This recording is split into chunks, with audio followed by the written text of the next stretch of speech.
Welcome to Faith Talks, a monthly program on the Generation podcast designed to help young ladies discover greater ways to nurture and exercise their faith in their day-to-day walk with Christ. Hello, I'm Jana Faith. And I'm Anna Faith, and welcome to episode 18 of Faith Talks.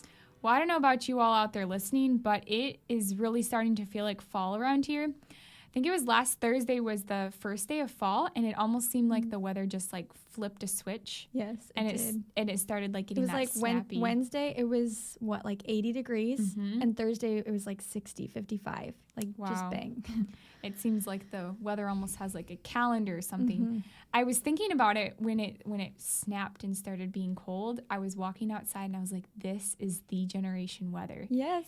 You know how that it gets that feel. Yeah, I was actually thinking the exact same thing. You know, some people, when they think of fall, they think of like pumpkin and lattes and apple PSL. cider or, you know, all that type of stuff. But I think of all of that and the Generation Youth Summit. It's like all together in my mind. And I think it started when I was, my 7th grade year, the first year where I was in the youth group. And I think that's when it first started, which kind of shows how many years it's been going. I'm now a senior in college.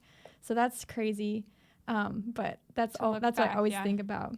And that kind of bridges us into our next topic. We're going to be actually talking about the next 2 podcasts for the year, and I'm super excited about them.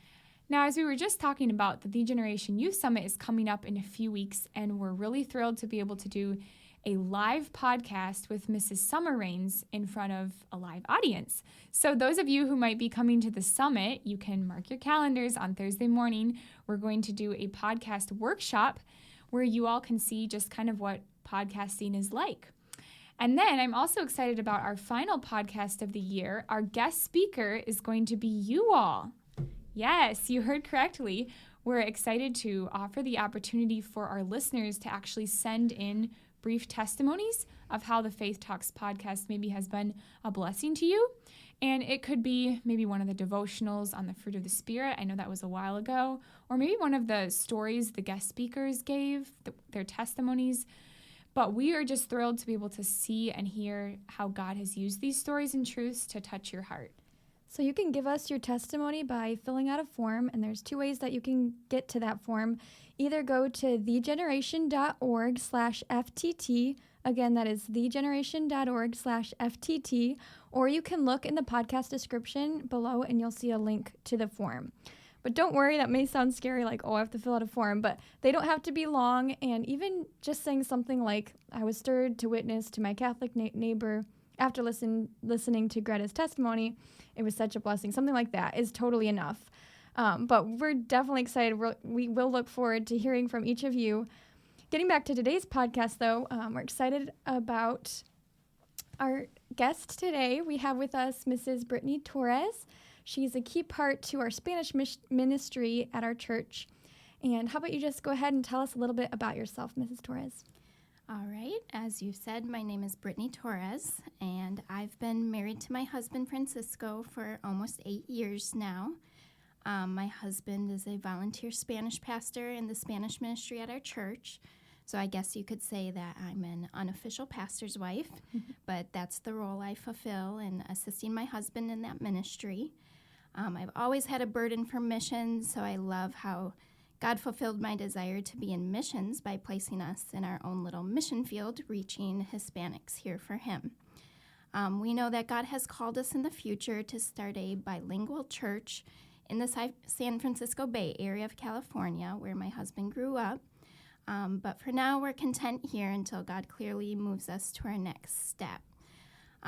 We have a little girl named Bella, who's 5, and she just started kindergarten at our Christian school, and she's absolutely loving it. A little more about myself. I love strategy games. So don't talk to my husband because he'll tell you that I win all the time. But I don't think I do. But he'll say I do. But anyway, Catan would definitely be my favorite, along with the many variants and expansions. And for those familiar with Catan, Cities and Nights is definitely toward the top of my list. But really, my husband and I just love games in general and love having get-togethers at our house to fellowship and play games together. That is so fun. I have heard we play quite a bit with the Williams. We'll play Yes. Catan and stuff. And I'll hear about the Torreses. Or like the other man. night, Mr. Torres did this. And I know you guys are top Yes. rivals there. So that's a lot of fun. Well, thank you for coming in today. And would you mind just sharing a little bit of your testimony, your salvation, just surrender, just kind of a little bit more about yourself? Sure. My family was originally reached through door-to-door soul winning, and our pastor had the first contact with my family. And my dad, from the beginning, agreed to come to church faithfully for 6 months to every service. And if he liked it, he would keep coming. And if he didn't, then he'd stop and just wanted to be left alone. Well, my dad was saved soon after that, so my family faithfully attended church ever since I was 3 years old. So as far back as I can remember, I never remember not being in church. And my mom was saved soon after that as well. And then I was saved when I was 6 years old. And my mom was actually just reading through some Bible tracts to me. She was planning on ordering some, so she was just reading through some and read them to me because I was there. And God definitely convicted me, and my mom was able to lead me to the Lord that day. And that was October 11th of 1994, which was also my mom's birthday. And fast forward to the future, that's also our anniversary. So that's a special day. And when I was 7 years old, I gave my life to the Lord. And it wasn't in a special service or anything, but just in my own devotions, God clearly led me to that decision of giving my life to Him. So those two decisions, my salvation and then surrendering my life to the Lord, were really key times in my life that helped me not to lose my focus in the future. And I remembered them very clearly and thankfully never struggled with doubting my salvation or anything like that. My family was also very involved in our local church, and my parents loved serving in various ways. So really most of my childhood, I remember being at church, whether for services or work days or just serving in various ministries. And Proverbs 3, 5, and 6 were always my favorite verses ever since I was very little. Many of you probably know them. Trust in the Lord with all thine heart, and lean not unto thine own understanding. In all thy ways acknowledge him, and he shall direct thy paths. And little did I know at the time how God was going to use those verses, but he definitely used those truths throughout my whole life.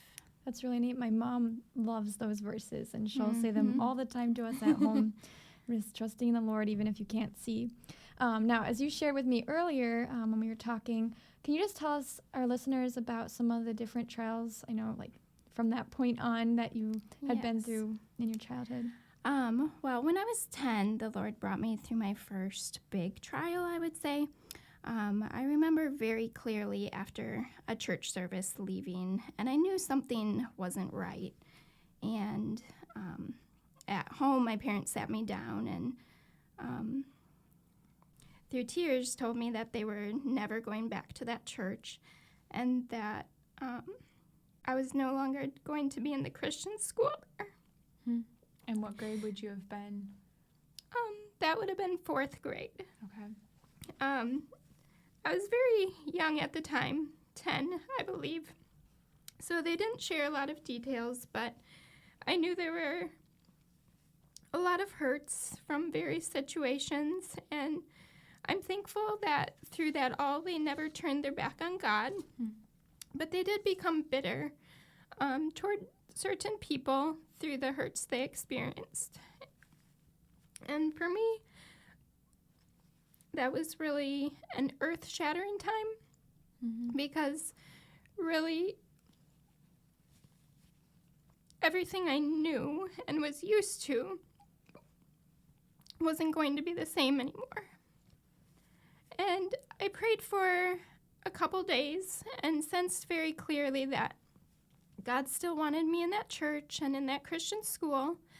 And so I talked with my parents and really shared my heart with them. And they actually agreed to let me go back to church on my own, and I was able to return to the Christian school as well. So I would usually get rides to and from church with various families, and sometimes my parents would drop me off or pick me up. And that was a very hard time for me, and God taught me many lessons through that time. One thing I really struggled with was comparing my family with others, and I didn't understand how once I had a strong family and then all of that changed, I would often think how life would be much better and easier if I had a strong family. But God gave me a very good mentor who was my teacher at the time, and she really worked with me through all of my trials and would pray with me consistently and spent countless hours with me. And it was really during those times where God taught me even just about how to communicate instead of just burying my problems and hiding from them. So I'm very thankful for her, and we were once in that student teacher relationship, but now we're very good friends moving forward. And then a second big trial came a couple years later when I was 12, and my older half-brother, who was 18 years older than me, was in a very bad and controlling relationship, and it really made him crazy, which wasn't an excuse for his sin, but he actually ended up killing his girlfriend and another young man who tried to stop him.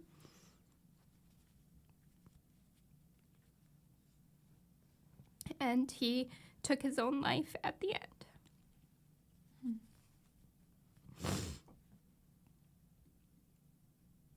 This was very difficult for my family, and especially for my mom.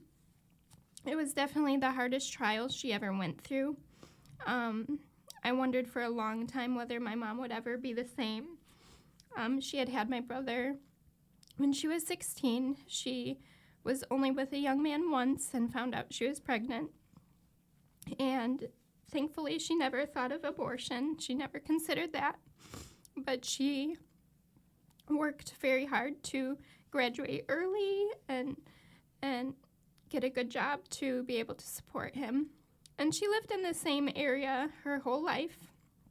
So it was a traumatic event in the community as well, just because nothing ever really happened in our town. And everybody knew my mom, so it was very difficult for her. And as far as we know, my brother was unsaved and rejected the gospel many times. So was he ever in the home when you were, or was he kind of out by the time? He was out by the time I was born, but I would see him. And so we did have a relationship, but it wasn't as deep. And the more my parents would share the gospel with him, the farther that relationship got.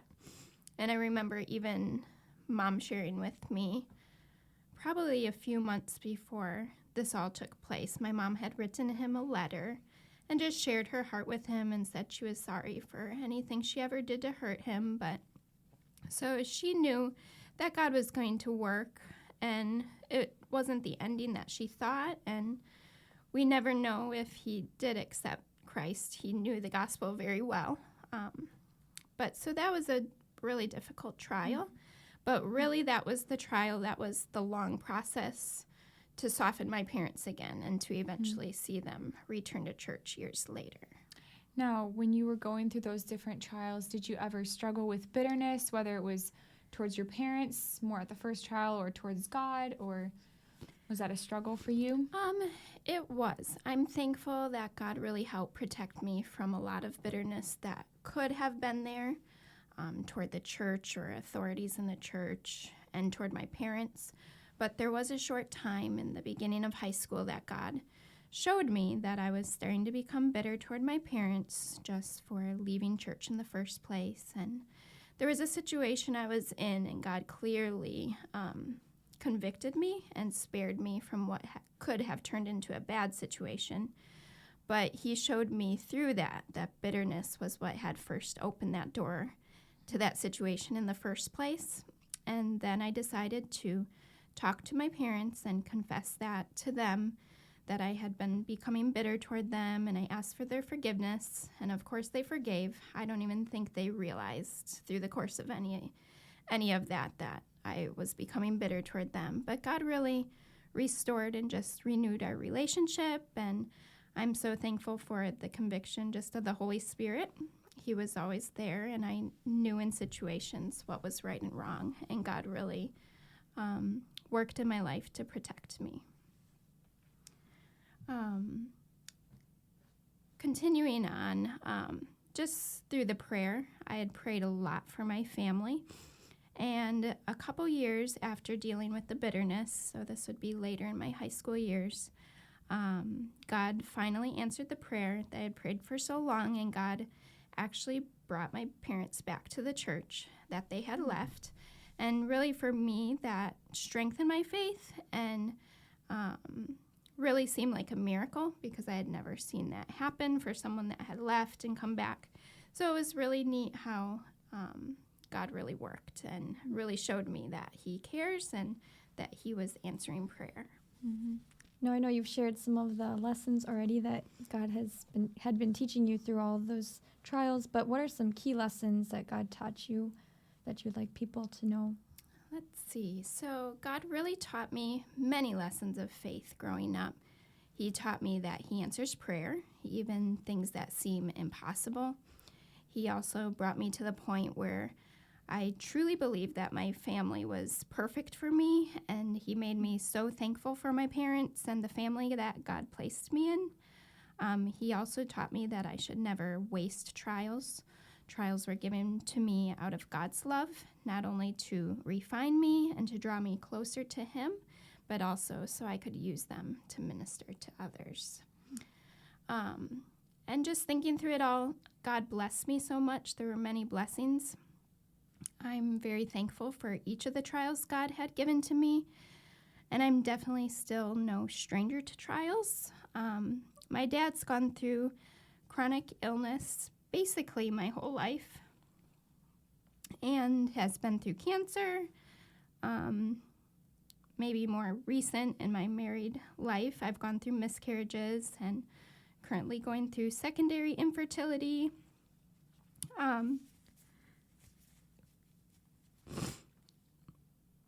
Then my newest trial would be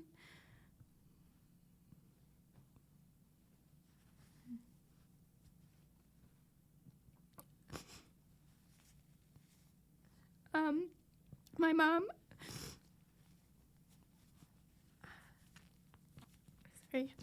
My mom unexpectedly passed away this summer from a brain aneurysm. And it's so neat because even through that, God made things very clear that his hand was in it and preparing us all for that, and just gave Mom so many of the desires of her heart. And she really was one of my closest friends. So I'm thankful that God did give me a very good relationship with her, even through the hardness growing up. And really, I have absolutely no regrets about not spending enough time with her or not sharing things with her, because we really did have a very close relationship. And so I definitely feel like I've had my share of trials in life, and sometimes it feels overwhelming. But when my heart is overwhelmed, God leads me to the rock that is always higher than I am. And I'm thankful that God taught me so much from little on about how to pray and walk with him. And it's not like I had a perfect walk with God, because I definitely didn't. And it's not that I never struggled to even just have my devotions, because I did struggle. A little secret, I've always struggled with reading and just comprehension. So having my devotions has never just been easy just because I love to read or things like that. But it's definitely been something I've had to really work on. And I'm also thankful that because I did go to church on my own for so long, that all the standards and convictions that I had and still have really just become my own. And they weren't just from my parents telling me what to do and what not to do, because my parents really would have let me just make my own decisions. because they knew their own struggles and they knew they weren't always living right. They thought I was spiritually stronger than they were. So they really left a lot of decisions up to me. So I really could have chosen to do whatever I want. But definitely the convictions that I had, God gave me himself, and I'm thankful for that. A lot of areas where people may struggle, like dress or music, I never struggled with those. And still, they're not a struggle because I know where God has led me personally in those areas. And I know some people that grow up in good, strong families sometimes struggle later on because they haven't internalized their standards and convictions, and they've just gone with the flow of what they've been told to do or not to do. So it's definitely important, whether you come from a strong family or one that isn't so strong, just to make sure that you're close to God and that he's given you the convictions and standards that you have. I'm also just thankful for the opportunity to minister to others in a deeper way that have gone through some of the same or similar trials I have. Even if it's something I've never gone through, God has definitely given me a compassion and a love for people, and I love to bear other people's burdens and pray for them. I may not always have the perfect words or the verses to share, but I know I can pray, and many times that's the best thing I can do. Wow, that is a powerful story. Thank you so much for giving that. I just think of, as a pastor's wife, how many people you're going to be able to counsel who are going to be going through very deep trials, and there is a point where you can only relate if you've been through, it might not be the same trial, but it's a deep trial you've been through. So I just think of how God's already used that and how he's even going to use it more. I know our listeners out there, I am 100% sure that probably touched some of your hearts, maybe just different aspects of it that you're going through maybe in your family. I thought that was a really good point, that your family is perfect for you. And obviously looking at your family, it didn't look like a perfect family, Yes. but it's what God had, and you accepting that and then seeing God change your parents' heart, just how powerful that is, just the power of prayer. Now moving to our Bible character, I know I thought of actually a couple Bible characters as you were talking, just that are similar to your story, but is there one Bible character that kind of has stood out that you've related with over the years?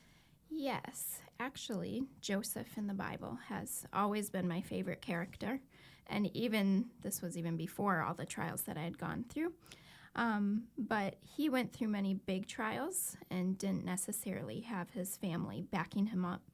You know, we all know the story, how his brothers sold him into slavery, and then he was in Egypt. But he learned to really walk with God, and God worked all his trials together for good. Think of him in that prison. Mm-hmm. You know, he had to walk with God with nobody else backing him up. And similar to you, like, I found that incredible. You're 10 years old and you're making a decision to stay at a church and a Christian school with high standards, but you're making a decision to stay, even though your parents, you could have done something else. That's very true. Yes, I agree. And I just also think of Joseph's story, and even in relation to yours, how it's so much like the key center point is God in Joseph's life, and in yours as well, because God's using all these things together for good.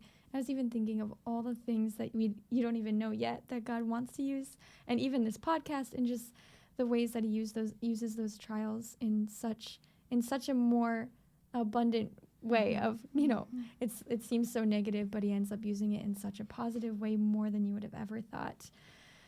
So that's just such a blessing.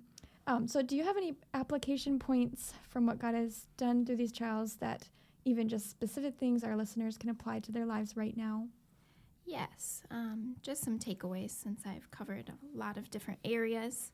I would encourage each listener just to learn how to pray and walk with God, and learn to hear and obey God's voice. Also recognize that God gives trials because he loves you and wants to draw you close to him. And don't ever let trials limit your vision for your life. Many times we can believe the lie that God can only use us if you name it. You come from a good family or you have this talent. There's so many things. But God knew what he was doing when he placed you where you are, and he's much bigger than our circumstances, and he wants to use you right where you are. And I'd say finally, don't waste your trials. Use them to really grow yourself, but don't forget to use them also to be an encouragement to others. And maybe some of you listening can relate to some of what I've gone through, or maybe you're just going through some really big trials. And if you feel like reaching out to me, you can feel free to email the girls at faithtalks@thegeneration.org, and they would forward me your email. And I'd love just to reach out to you, and even I might not have the right words to say and the right wisdom, but I'd love to pray for you. So Thank you. And one thing that just has come back to me several times while you were sharing everything, your whole story, and something God's been working in my heart is just realizing that his way is perfect for each of us. Mm-hmm. And no matter what your trial is, God's going to use that for good. And some of you may even be thinking, whoa, I have no trials compared to that. Because I was even thinking that myself, oh, I guess my life has been easy. But don't think that, I'm less because I haven't had trials. Mm-hmm. God wants to use whatever is in your life, and he's perfectly handcrafting it for you so that you can be a blessing later on, even if you have had a lot of trials and can relate in a lot of ways to Mrs. Torres. But just realizing that God's way is perfect for you, and the way that you can get to that, like we were just talking about application, is getting to God and realizing that he wants to know you and he wants to teach you through these trials. But most importantly, he's not just a teacher, he's a friend. He wants to know you in those trials, and he cares deeply. He agonizes with you when you are, going through the deepest waves of those trials or the sorrow, if you lost some loved one, but he cares, and just realizing that he wants to know you through those things, and that's how you will come out in the end saying his way is perfect through mm-hmm. those trials. So I think it's neat how Proverbs 3, 5, and 6 was a theme throughout, that God is guiding you in to lean not to your own understanding, because you definitely, if anybody had a reason to be able to lean mm-hmm. to your own understanding, you could have easily done that. But just how, and obviously it's still a process of just trusting God and to see how he's directed your path is just so encouraging. Well, thank you so much for coming and sharing. I know that was not an easy testimony to give, and yes, thank you. I know it might have even been easier to leave stuff out, but I think that you shared everything and shared your heart, and I'm sure it was a blessing to everybody out there. I think it was all really, really, really helpful. So I just want to thank you so much for coming. You're welcome. Yeah, so as we wrap up our podcast today, just a reminder to not forget about the next few exciting podcasts, as we mentioned at the beginning. Yes, and if you have not signed up for the Generation Youth Summit, sign up now. It's not too late. We were talking before this. I think we have some tents out in the woods that are still available, or a couple bunks in my shed. You can come over to our house. We're right next to the dorms. So if you haven't signed up, it's not too late. Sign up. Go Army. Let's go. It's going to be a blast. Yes, I'm on Army too, so we're gonna, at least Faith Talks is kind of has its teams. There we go. If you like Faith Talks, come be on Army. Yes. Also, don't forget to click the link below or go to thegeneration.org/FTT and add your testimony for the final episode of Faith Talks 2022. It's crazy that it's 2022. I can't believe it. 2 years now of mm-hmm. Faith Talks? Wow, that's crazy. So just remember, girls, just trust the Lord in any trial that he sends your way, and realizing that he's working all those things together for good, and in a way that you can't even comprehend how much good he wants to use out of those trials. But all you have to do is just respond in faith. And remember, faith is believing when you don't see. So just trust God even when you can't see through that cloud of whatever it is, if it's a trial or if it's just some big doubt in your mind. Just say, God, I believe. And maybe you could just, take a piece of paper and write out some different things that you are really struggling with, whether it's a trial or it's some big thing you're going through, and just saying, God, I believe you, and write what you're believing him for in that trial, what you want to see for good through that trial. See what God does. See if he surpasses everything that you wrote, and he will, girls. He will, as you trust him. So remember this week, as you go throughout your week and get ready for the Generation Youth Summit, faith doesn't just talk, faith walks. Thanks for joining us for this episode of the Generation Podcast. If you have an issue you need help with, we have a resource that can help you. The Battle Plan for Victory is an online resource designed to help young people deal with personal sin issues through the Word of God, and ultimately to find victory in the Lord Jesus Christ. To view the battle plan, please visit thegeneration.org/victory.